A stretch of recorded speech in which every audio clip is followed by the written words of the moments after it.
तुम्हें क्या हुआ है यास्मीन? कमाल है, तुम अब भी मुझसे पूछ रहे हो। बल्कि तुम्हें तो मुझसे माफी मांगनी चाहिए। क्या सलमा तुम्हारी गर्लफ्रेंड नहीं है? बताओ मुझे। किसने कहा ये तुमसे? सलमा ने। कुछ बेहतरी हुई है? नहीं, आज अच्छी खबर मिलेगी इंशाल्लाह। फराद को जो गोली लगी उस पर एफ लिखा हुआ था। जवाहिर, मेरा ये नंबर कौन जानता है? शाहिद, फराद के हमले पर तुम्हारा हाथ है, मैं जानता हूँ। तुम अब मेरे सामने मत आना, वरना ऐसी सजा दूंगा कि याद रखो। मिलूंगा तो ना। दादी जान कहाँ है? फराद को देखने गई है बेटा, बड़ी मुश्किल से डॉक्टर ने इजाजत दी है। मैं भी फराद को देखना चाहता हूँ। मैं तुम्हें बताऊंगी कि तुम कुदरत के और आयतन के बेटे हो बेटा।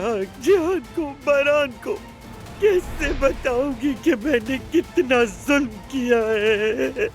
तुम्हें अपने सगे भाइयों से जुदा कर दिया, कैसे बताऊंगी बेटा, कैसे?